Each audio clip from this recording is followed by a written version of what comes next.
जुलाई से सितंबर के बीच GDP growth घटकर 5.4%। ये 21 महीने में सबसे कम है। एक साल पहले इकोनॉमी 8.1% की दर से बढ़ रही थी। वित्त वर्ष 2025 की जुलाई सितंबर तिमाही में भारत की जीडीपी ग्रोथ घटकर 5.4 पर आ गई है।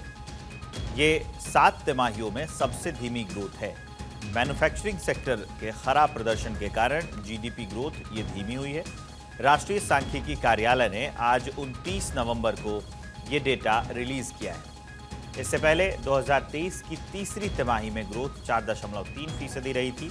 वहीं एक साल पहले समान तिमाही में ये 8.1% रही थी। पिछली तिमाही यानी कि जो क्वार्टर वन का फाइनेंशियल ईयर है 2025 में ये 6.7% रही। भारत का जो जीवीए जुलाई सितंबर में की तिमाही में 5.6% की दर से आगे बढ़ा। एक साल पहले की समान तिमाही में जीवीए ग्रोथ 7.7% रही थी। वहीं पिछली तिमाही में जीवीए ग्रोथ 6.8% थी। तो ये अहम अपडेट है। और जीडीपी 5.4%, 21 महीने में सबसे सुस्त रफ्तार है। ये 7 तिमाहियों से सबसे कम जीडीपी ग्रोथ है। मैन्युफैक्चरिंग में बड़ी सुस्ती का असर है। सितंबर की तिमाही में 5.4% ग्रोथ है। प्रमुख कारण है महंगाई, कम खपत, विनिर्माण क्षेत्र का कमजोर प्रदर्शन। इसको लेकर दैनिक भास्कर ने भी लिखा है, विकास दर 21 महीने में पहली बार 6% से भी कम। वजह मैन्युफैक्चरिंग आधी रही। तो इसको दैनिक भास्कर ने सबसे अपने फ्रंट पेज पर स्थान दिया है और इसके बारे में उसने सब अहम सेक्टर्स के बारे में बताए हैं। 8 अहम सेक्टर में 6 में नकारात्मक ग्रोथ रही है।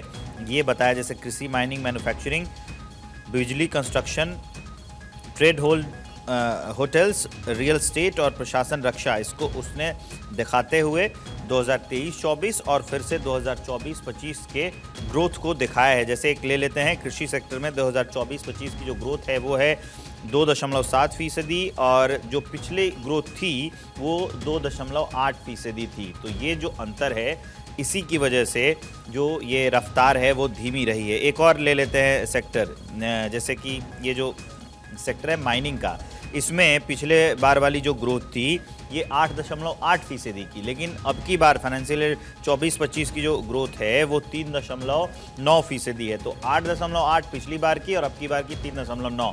इससे क्या है कि ये जो है विकास की जो दर है 21 महीने में सबसे कम है। तो इस तरीके से कंपेयर किया गया है और बताया गया है। एक और मैं आपको बता देता हूँ उदाहरण, ट्रेड होटल्स जो है इनमें जो फाइनेंशियल ईयर 23-24 था उसका जो ग्रोथ है वो 6.9 है, जबकि अब की बार का 5.9 है। तो ऐसे अंतर। एक और है आपको जानना चाहिए कंस्ट्रक्शन को लेकर, इसमें काफ़ी अंतर है। जैसे मैंने आपको बताया कि इसके पहले काफ़ी एक जो बड़ा अंतर है वो दिखा हमको किस सेक्टर में, तो माइनिंग सेक्टर में। कंस्ट्रक्शन सेक्टर में भी बड़ा अंतर है। 11% जो है वो रेट रही 2023-24 की, लेकिन 2024-25 में ये 9.1% की है। तो ये कुछ बहुत बड़े अंतर हैं जिसकी वजह साफ दिख रही है। रियल एस्टेट में भी भारी गिरावट है पिछले के मुकाबले में।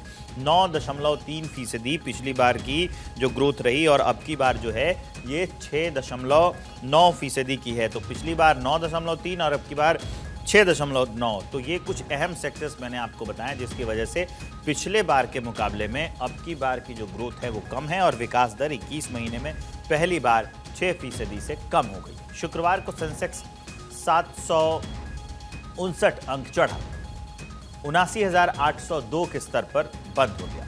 निफ्टी भी 216 अंक चढ़कर बीएसई स्मॉल कैप में 417 अंक की बढ़त रही। एयरटेल रिलायंस में 4% तक उछाल भी देखा गया। तो ये हम आपको कुछ अपडेट बता रहे हैं बाजार से। सोने और चांदी के दाम में भी तेजी देखी गई। गोल्ड का भाव 451 रुपए बढ़कर 76,738 रुपए पर पहुंच गया। चांदी 1,346 रुपए महंगी हो गई। सोने के भाव में आज यानी कि 29 नवंबर को तेजी है। India Boolean and jewellers association के अनुसार 10 ग्राम 24 कैरेट गोल्ड का भाव 451 रुपए बढ़ा है और वो बढ़कर 76,738 रुपए पर पहुंच गया है। इससे पहले सोने की कीमत 76,287 रुपए प्रति 10 ग्राम की थी। अगर चांदी की बात करें तो चांदी के दाम में भी आज तेजी है। ये 1,346 रुपए बढ़कर 89,250 रुपए प्रति किलो हो गई है। इससे पहले चांदी 87,904 रुपए पर थी। वहीं 23 अक्टूबर को चांदी ने 99,151 रुपए और 30 अक्टूबर को सोने ने 79,681 रुपए का ऑल टाइम हाई बनाया था। तो ये हम आपको सोने चांदी के रेट बता दिए। अब आगे बढ़ते हुए हम आपको कच्चे पाम तेल पर का असर क्या है वो हम आपको बताते हैं। एफएमसीजी कंपनियों ने 8% तक बढ़ाए साबुन के दाम। लागत का भार अब ग्राहकों पर है। तो ये जो है एफएमसीजी की जो कंपनियां हैं उन्होंने 8% तक साबुन के दाम बढ़ा दिए हैं और ये जो लागत का भार है अब ग्राहकों पर ही पड़ेगा। मतलब कि अब साबुन महंगे हो जाएंगे। ईपीएफओ से जुड़ी अपडेट जो है वो भी हम आपको बता देते हैं।